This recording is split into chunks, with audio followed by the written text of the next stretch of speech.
Hey team, welcome back to the show. Today it is Andrea, Natalie, and myself talking through the coaching mistakes we made this year and what we've changed. So, going to be doing something a lot of coaches don't.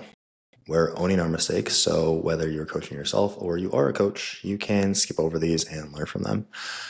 Now, over the past year, I know for sure there are some coaching calls and just things I've done with my own training and nutrition that I would have done differently, be it with like programming choices that just didn't work out well, like nutrition strategies that to me seemed optimal on paper, but didn't work out as well as I would like for the client.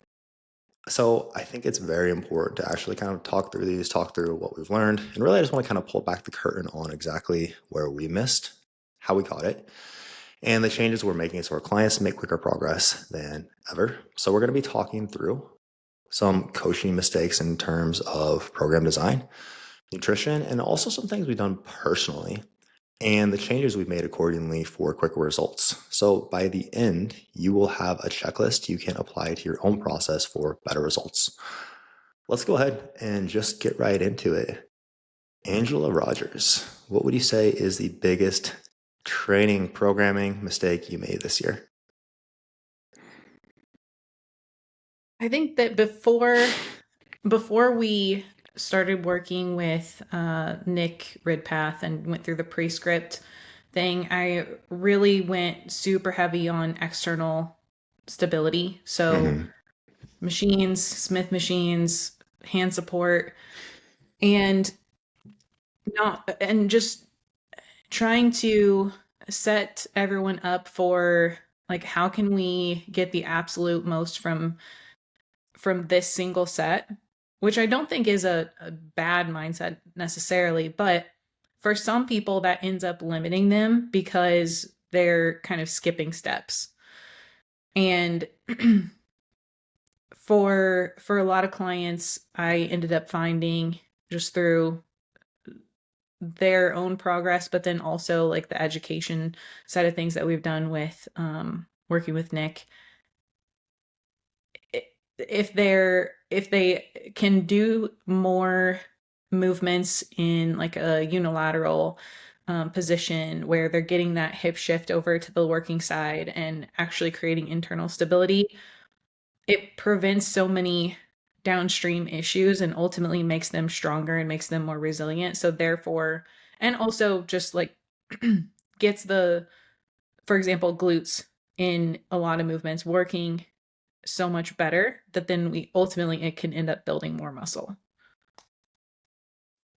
I feel like everyone is probably going to have some carryover to the pre-script stuff, which I would say Mhm. in terms of training has changed so much of how we program. It's pretty crazy, actually. I mean, it's like at surface level, I don't think that it's like, wow, this looks completely different by any means, but Yeah. it has also had a huge impact on like how I coach people, like how I break down form videos and how I program as well. I fully agree. That's made a massive difference. Anything you would add there, Natalie? It's funny. I was actually, when you initially posed this question, the first thing that came to mind was like not programming like rear foot elevated split squats on Smith machine for everyone. That was literally the first thing that popped into my mind. And then I kind of was like trying to break that down a little bit further to have something more to talk about. And so what I came up with is I would say tangential. Um, not training around or avoiding injuries. Obviously, like as a personal trainer and an online coach, like I'm going to help people move better and like work through things for sure. But I think we all just have so much greater capacity for addressing problematic movements and discomfort and pain. Not from the clinical sense. So I will add that disclaimer. None of us are But clinicians. we are doctors. Right. not Um, we're not doctors. but being way more curious about what is going on up and down the chain. So when someone's like, my knees really hurt here, aside from some basic troubleshooting, there's likely something going on further up or down the chain, and that needs to be addressed. And so, from a programming perspective, like, how can we kind of address that and work on it while not just like avoiding it, because it's like, oh well, this hurts, so we can't maximize hypertrophy, because we can't, adequately like push this muscle toward failure kind of thing. I would say that's been like the biggest change. Yeah, that's very well put. Again, a lot of carryover between all of ours. The prescript stuff has for sure been different for me. Been an interesting year digging into that. It feels quite similar to when we dug into the functional health stuff initially back in like 2021-ish, like Andrea, when we did that mentorship with Brandon. I remember just feeling so dumb, like feeling very confident before that, like, man, I know so much. And then it was like, wow, I'm so stupid. I don't know anything. Once again, I feel like that has somewhat felt similar getting into this, where I don't know nearly as much about biomechanics and like how we can get more out of our programming. I realized there was a lot more to learn still than I initially thought, which is a good thing. I think you feeling like that, like it's can be frustrating initially when you are like on one of those pre-script calls, or I'm talking to Kyle or talking to Nick Ridpath, and it's just, wow, I feel so stupid.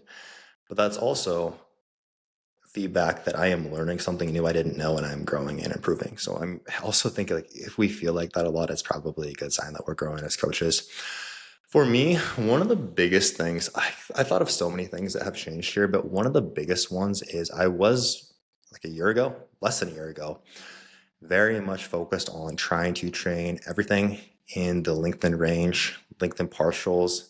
Not that it was like we would never do a leg extension or a movement that was like a pec deck, like a more short bias movement, but very, very, very big on, hey, we want to like try to really focus on the lengthen. And I'm not even too worried about like the short bias for like our like back training and things of that nature. I have really gotten away from that. There are arguments on both sides. If nothing else, though, from a joint health perspective and like what I see with clients and what I felt personally, like when it was every one of my movements for biceps, for example, is just me really trying to just train at long muscle lengths and really focus on challenging the tissue in the length and range. So I'm doing like a elbow supported bicep curl with my elbows behind my body.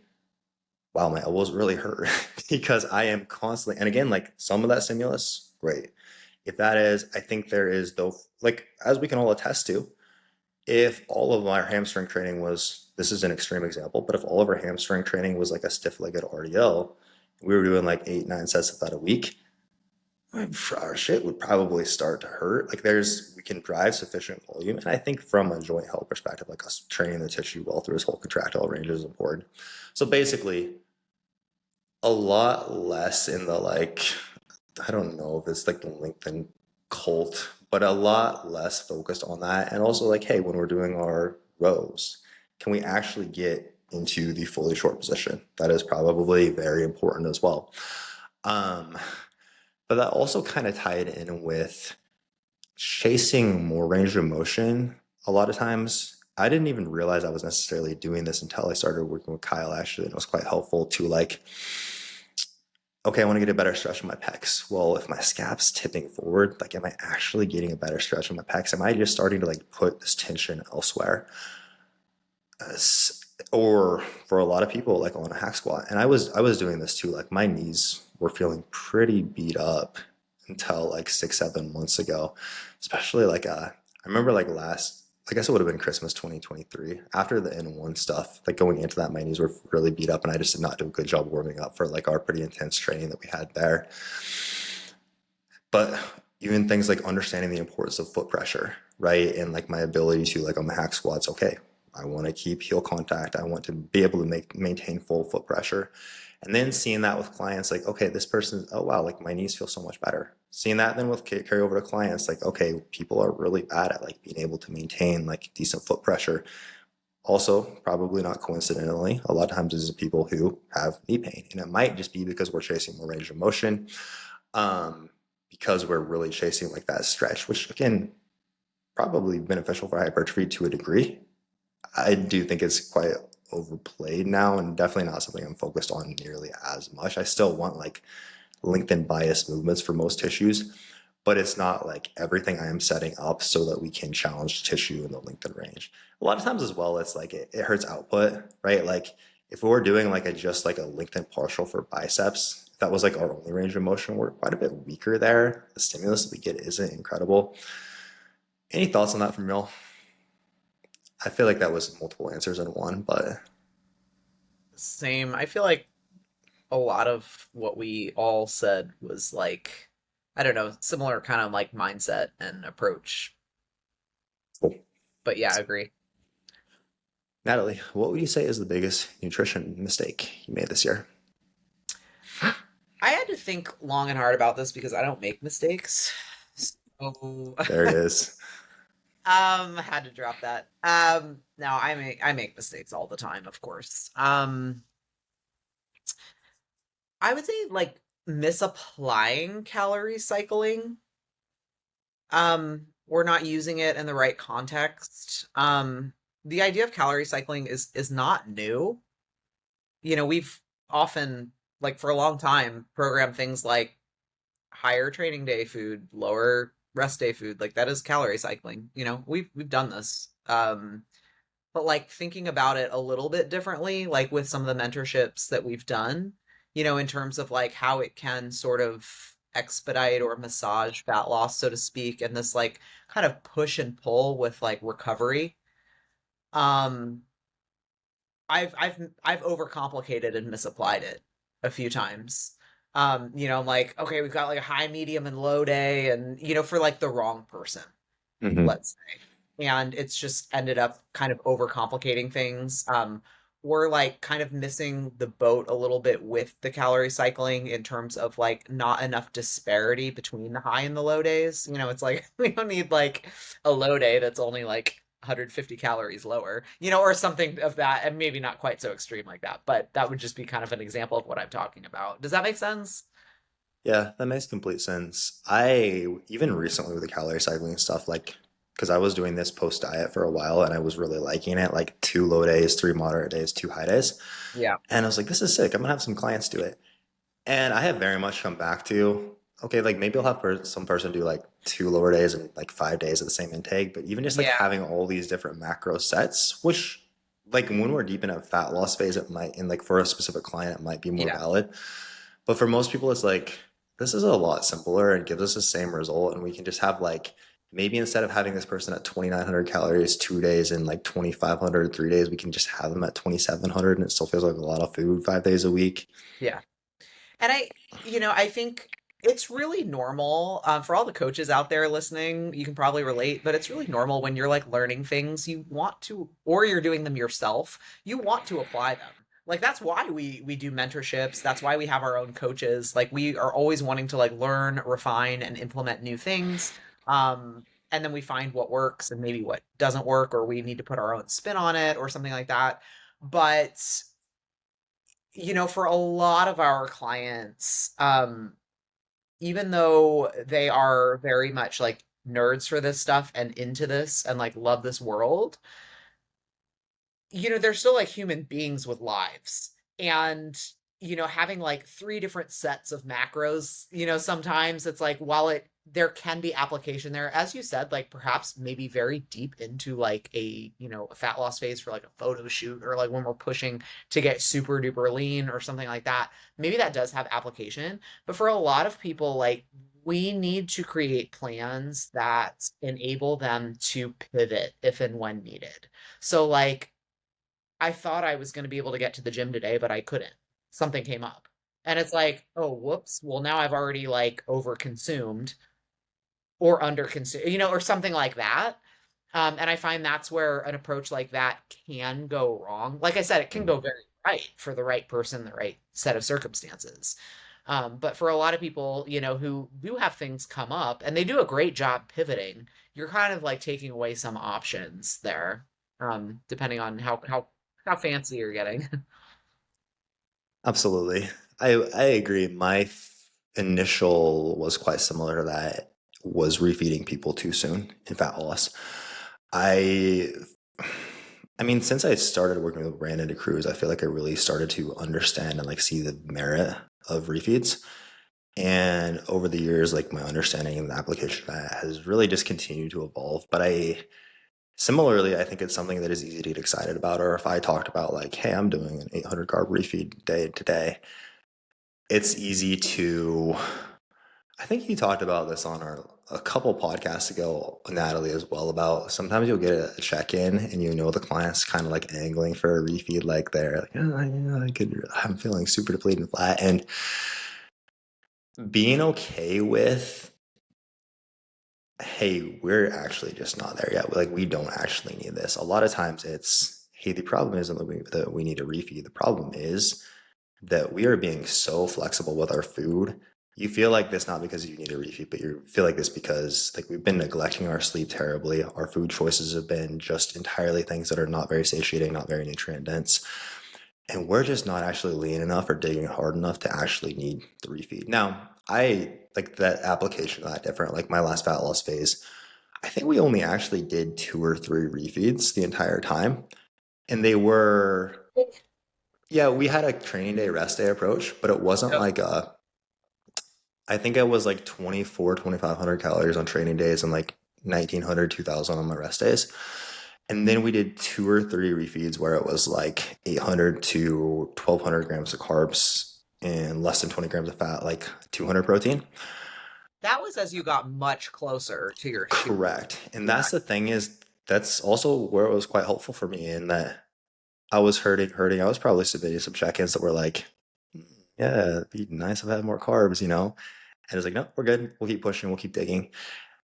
It's kind of reminded me of when I was working with Brandon initially, and which I learned a ton on how far I could actually push training without deloading. Because before that, for the longest time, I had deloaded like every 4 or 5 weeks. And we'd be like 12, 14 weeks in. I'm like, dude, I'm beat up. Like, I think I need a deload. I'm like, no, you're good, man. Let's give my man. Let's hit another week. Well, I progressed this week. You were right. Um, it kind of reminded me of that in that similarly with clients, I have often seen that if this person didn't quite get where I wanted them to or where they wanted to, it's like I just wasn't digging them hard enough. And a lot of it was I feel bad because I know this is hard right now. And more I have just leaned into, yep, it's supposed to kind of suck where we're at. If it does hurting right now, like we're training doesn't feel good, we're probably like right where we want to be. Andrea, what do you got for nutrition mistakes? Well, I was gonna say something very similar to what you said, actually. That's why I Something wrote that, mine on the outline because I didn't want you guys to steal mine. well, I did That's why I initially, but went. I wasn't thinking about it from the perspective of just this year, and then I was like, oh shoot, I need to change these. And then yeah, I was thinking about the exact same thing that Jeremiah said.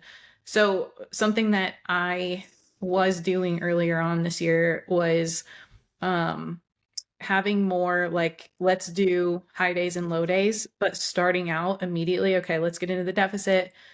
We've got X number of low days, X number of high days, and much more lately. I've been doing, okay, we're going to run just these low days for right now and then bring in the high day whenever it's actually needed.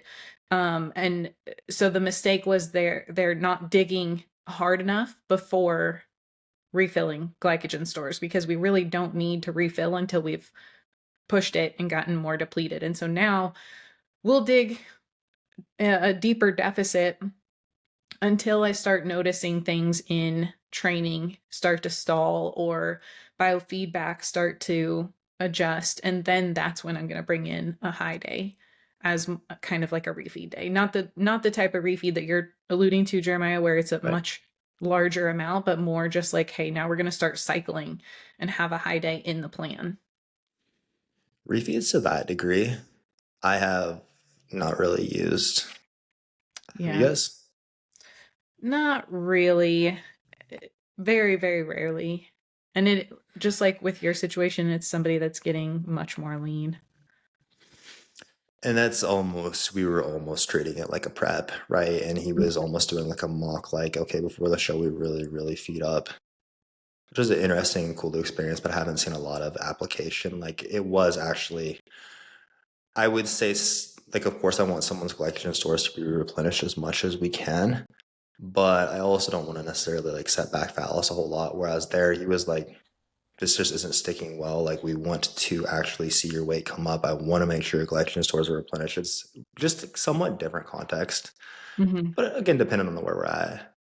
Yeah, I think it's important to note that by that point when you're getting like super lean for a shoot or stage or something like that, like it's much more about achieving the look, and that's how Hmm. you're strategically using carbohydrates. I think a lot of times a lot of newer clients or clients newer to a rigorous fat loss phase like a prep or something like that kind of think that like, oh, this is the purpose of this refeed later on is really to like restore biofeedback. It's like not really. Like there is a psychological benefit for sure. Like, oh, I finally feel like I get to eat more food and like that's gonna feel pretty good like on the day. But it's when you get closer to your shoot or stage, it's really more about filling up the physique to achieve a look and wash off fatigue. It's not necessarily about like I'm going to make this okay for you. I'm going to make this feel better. It's like, well, that's not really. I'd love to say that that's the purpose, but I don't know. And I did want to add a note too, because I think this is something interesting, and I don't know if it really belongs here, but Jeremiah, you were mentioning like, oh, I used to be like deloading every 4 or 5 weeks or so.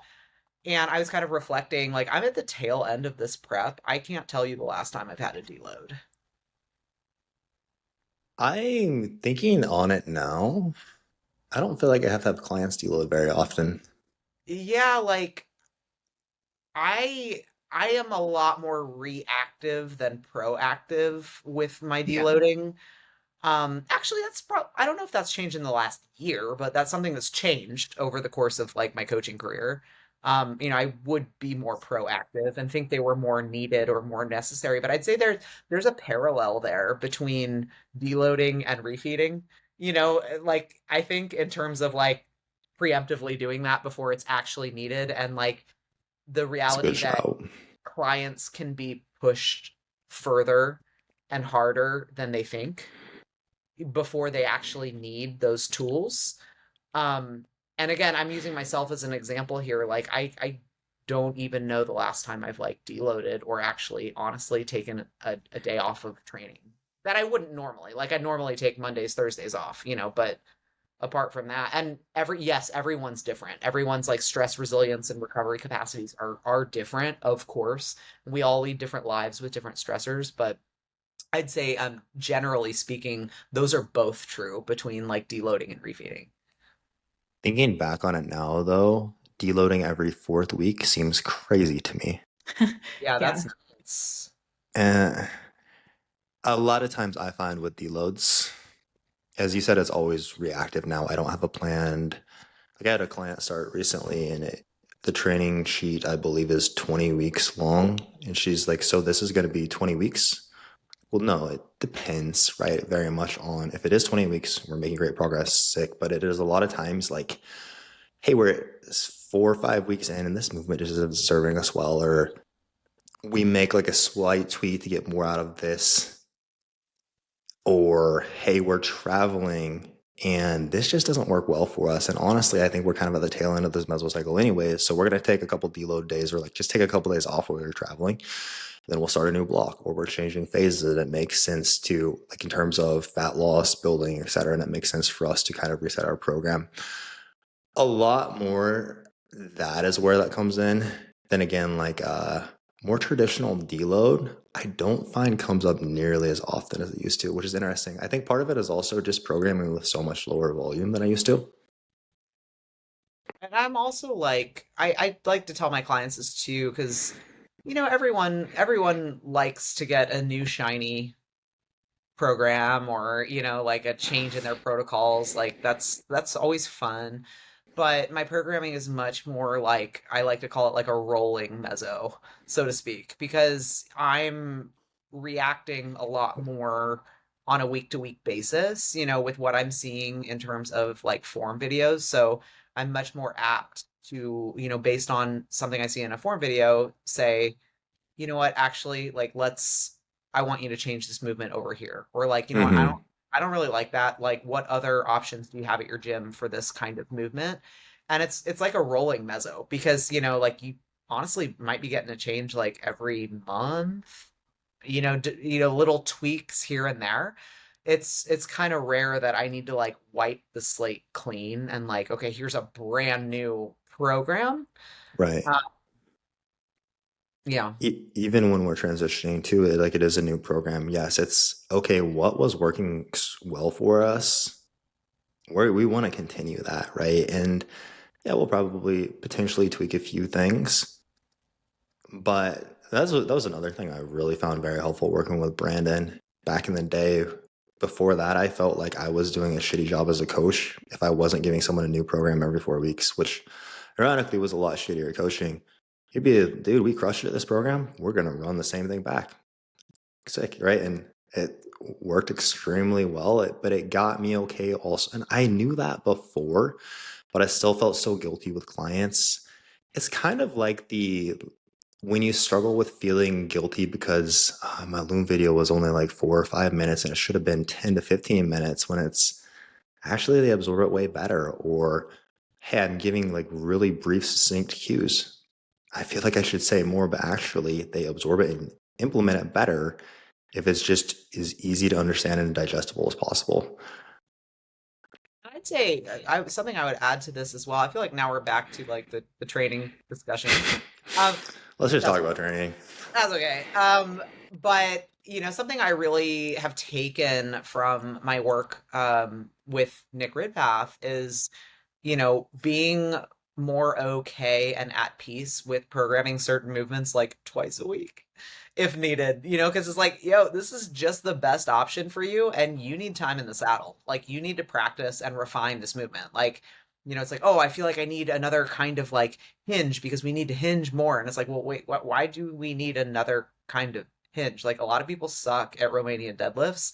Let's do it twice a week and get more practice in. Now, not for forever. That doesn't mean like until the end of time you're like doing the same movements twice per week. But I know like within my own program and some clients' programs, like sometimes I'm like, this is just the best option for like your body and this movement, and we need to practice it. We're getting a really good stimulus.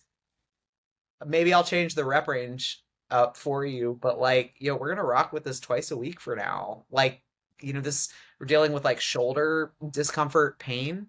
Like, we got to work through this. Like, this is working well for us. It's getting like our scaps moving well. Like, sorry, we're doing this twice a week. What would you say are the most common examples of movements that you find yourself programming frequently like that, like more than once a week? Unilateral pull downs, like a similar variation, depending on what gym they have, what gym equipment they have available, a lot of times like it's really just the same pull down variation, just to get them into that like eccentrically loading that scap. Like so many people like dealing with any kind of like shoulder dysfunction, half kneeling landmine press. And then sometimes I will do an RDL twice a week. I'd say those are probably for me the most common. Sometimes Split like variation. you split, yeah, yeah. And then occasionally like I keep going back and forth with which lateral raise variations I like. For so like, I've been like my clients all know I'm like very big into like the knee height unilateral cable lateral raise. And I've been on that kick for quite a while. But a lot of those, it's like why throw variety at someone? It's like jack of all trades, master at none sort of thing. It's like, okay, so we're like kind of struggling with this variation and we don't really do it that great. And then we're kind of struggling with this variation, and don't really do it that. It's like, why don't we find something that we actually do move really well and like is productive, like mechanically and functionally, and productive for hypertrophy? Like, why don't we just do that?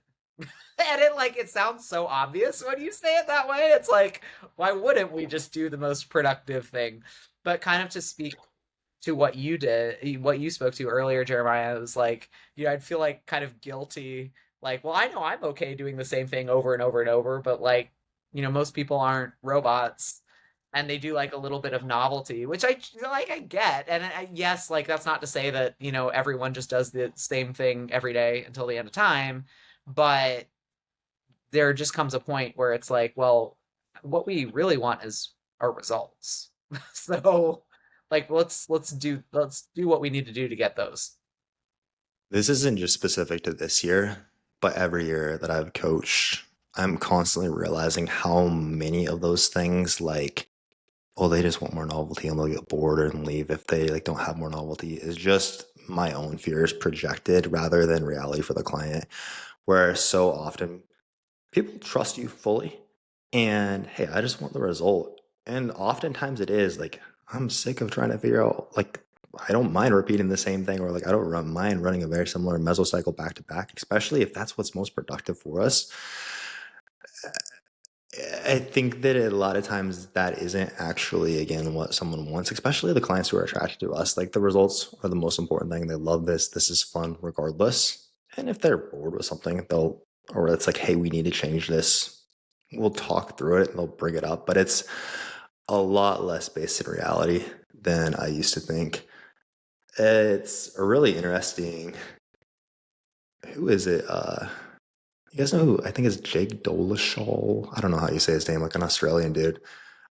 He has some interesting takes on things. I'm not like sold on all by any means, but he does talk quite a bit about like just A/B programming. Like let's say you're running an upper lower split, have an upper day, lower day, rest a couple days, repeat the same.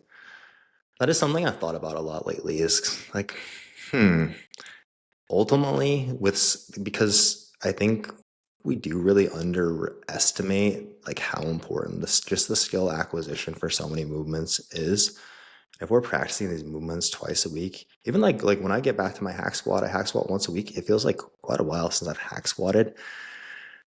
If we I don't know. I'm torn on this still, but it is something I've been thinking of more. Like, would that actually just be more ideal if we could just like run an AB like that?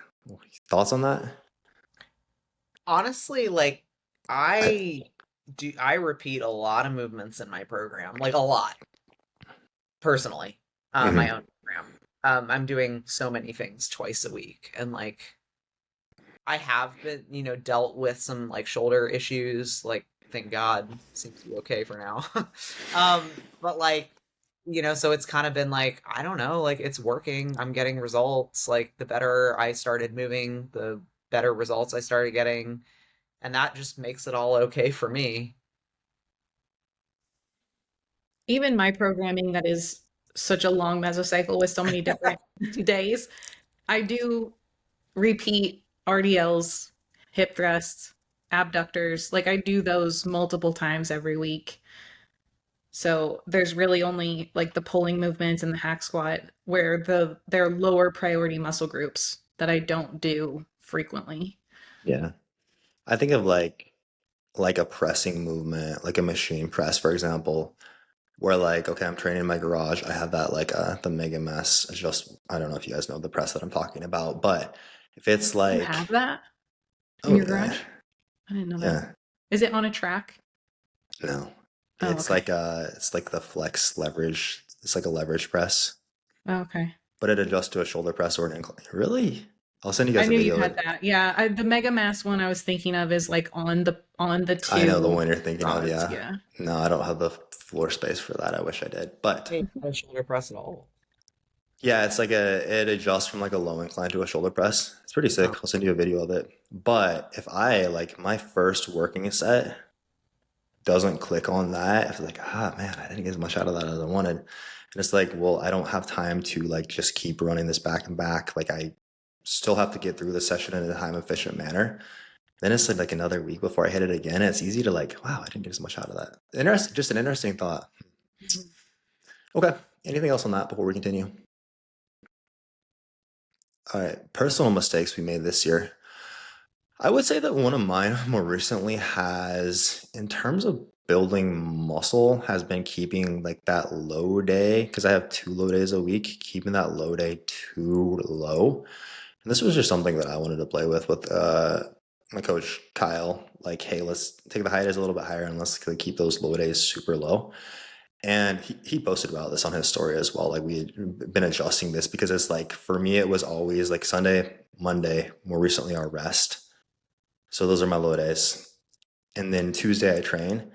And it's like every training session except for that session, am just progressing so well, and then that one's like I'm just not coming along the way we want to, and it's like so much more of a grind to progress. Um, but I very much just stem from that. Like my sleep was always a little bit worse on those nights. Like again, just trying to keep that too low, like in a pretty reasonable deficit on those couple days. And it's not again just something that I wanted to play with. And the other days were higher. And I still like we talked about, there's for sure still merit to calorie cycling. I am still using like low days, high days with a whole lot of clients who aren't in a deficit. But I think that we can definitely take that low day too low to the point where it is hurting performance on the subsequent training days. So I would say that's probably my biggest. I also feel like since we moved, I have just gym hopped a lot, which I think has held me back to a degree. Uh, FitLab is just so sick, but it's also like driving there and back is legitimately like 90 minutes at least of my day if there's not traffic. And then it would be like, man, this is just getting so hard. I love it. It's so hard to justify. But I there's also think this. so. The Go ahead. biggest mistake was not choosing where you moved based on FitLab. I honestly, it is crazy how much better the gyms like over there are versus over here. That said, there is a dude who have kind of become friends with. We started talking actually on Facebook Marketplace about a piece of gym equipment I was selling, and he is opening what looks like a sick gym. Actually, honestly, like FitLab, but more so like alongside that more old school stuff, he is opening just a sick gym in Phoenix. I'll send you guys the page for that also because it's going to be so dope. He posted on his story. I have a screen recording of it actually. He like posted it. I'll send you guys the equipment list, but it's going to be incredible. And I'm like, I've been talking to him a lot about like locations, finding locations, things like that. So I am really hoping that will be closer. But so those are the two biggest for me. So ultimately, yes, not basing our home closer to the best gym in Phoenix is probably the biggest mistake. Andrea, what do you got?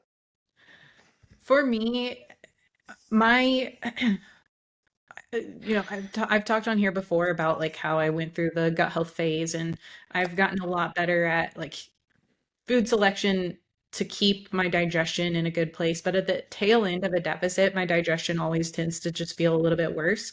And then at the beginning of the reverse diet, it just takes a little bit of time to get back to like feeling really good. Something that I realized as I bring food up, and I was just talking about this with our call with Dom too, and I've started to find this with a lot of my clients that have digestive trouble, is being way too skewed toward insoluble fiber and not enough soluble fiber. So even if total fiber is good, food selection is like varied and things like that, it still often ends up being skewed pretty far towards insoluble. And so even with the like lower volume and appropriate amount of fiber, that's still something that I have to pay attention to make sure that I'm getting that balance and including more soluble fiber choices. And so I've fixed a lot of that more recently, and that's been super helpful with my clients too, because pretty much every time somebody has like bloating or constipation or anything like that, I'll just like analyze their insoluble versus soluble fiber. Every single time it's too much insoluble. What So are we can skew ads? oats, soaked chia seeds, apples. Those are good ones. And then if a client is dealing with constipation, I'm also adding things like plums and prunes. They're not necessarily all soluble fiber, but they do help. And the kiwis, of course. Um, and then if if we need to, also sun fiber that we talked about on our call too. Sun fiber is a great source because it's already fermented, so it doesn't like cause the same type of potential gas issues that like psyllium husk would. I had to use sun fiber in my gut health phase. Hmm. It's really helpful. Yeah. It's a good shout. That's a really interesting and hopeful take. You said soaked chia seeds specifically are one. Why is it soaked? I don't understand the science of it, but it turns it into soluble fiber. Interesting. All that matters is it works. Yeah. Natalie, biggest mistakes, except for not having us as training partners. I would say, and this is something I am still learning. not pulling back when needed. Like I'm just all gas, no brakes. And like I'll have some pretty clear signs and I'll just ignore like Maybe all you the do need those deload weeks every once in a while. yeah, right. We talk about how I never I don't remember the last time I took a But deload. like all the flare-ups I've had with like my elbows and stuff, it's like looking back, it's like, why didn't we pull back? Like with certain things, like on some volume, like just for like a couple weeks here or there, and like drop some inflammation or something like that. Um, and I do think that I've gotten a lot better about that during prep because I've had to. So now it's like I'm at the point where when I go into the gym, like my goal is to like keep the train on the tracks, and like not hurt myself.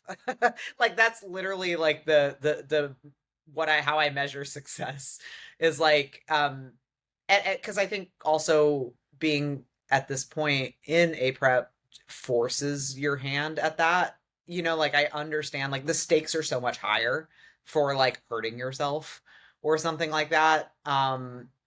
And it's just forced me to like learn and deal with some of that and be okay with going in and doing a good enough job.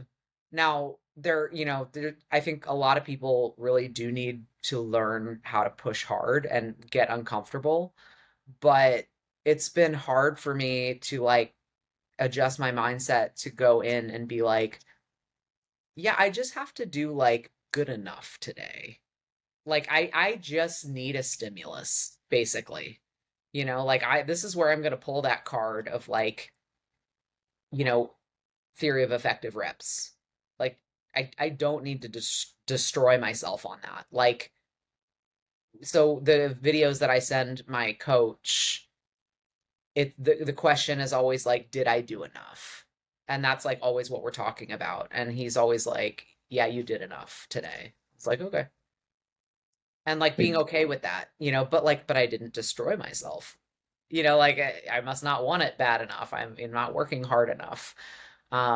So something that I probably will forever be at odds with and battling, but I'm happy that I've had the opportunity to be in a position where I've really been forced to confront some of those things and like, oh my gosh, the world is still turning. Like I'm not shriveling up, I'm not losing all of my muscle. Like I am doing enough. So it's been cool. if you lose enough mass, the equilibrium of the world will be thrown off. And Yes. I would say that's quite hard. I think part of it for me is or something that I have very much been focusing on as of late is in my communication with my coach, making sure that I am sharing the whole story of how I'm feeling, not just everything's great, dude. I love coaching with you. If I feel super positive and I'm crushing, I'm good. I'm your best client. But like, I got accused of that the other week. You did. Dom, Dom was like, now, I'm not accusing you of anything, but we need to make sure we're being transparent. And for the listeners, I was being transparent. And he was like, okay, I'm just double checking. So I was not putting on airs or lying. But anyways, continue. not even like adherence things, like I'm nailing the plan, but just It's okay to tell them you're tired if you're tired, like that sort of For thing. your, right. yeah. And I tell like I'll have clients sometimes like, dude, I'm so sorry. I know Hunter's told me this a couple times. It's like, I'm so sorry. I know I seem like a bitch in that check-in or something of the sort. And it's like, dude, no, like I want to know these things. I want to understand how you're feeling. I've talked about this on the podcast recently as well. Like, don't try to be your coach's favorite client, but that still is like man, I don't want him to think I'm just being soft. I don't want to think, you know what I mean? And that's for sure still something that I have to be very intentional about. But I struggle with the same, like, was that said actually to one RIR? Very consistently, especially with like my lower body training, I'm always like, nah, that didn't hurt enough. Like I didn't push that hard enough. And Kyle will be like, yeah, like honestly, I wish we would leave one more in the tank there and not go quite Yeah. that far. And it's like, oh, okay. It's a funny thing though. I feel like and again, how many people do I have to tell? hey, leave one more in the tank. Not very often. Right. So it's please don't take that and run with it too far. But it's a funny thing to balance. Natalie, anything else to add there? I'm sorry, I don't want to like have hijacked our conversation.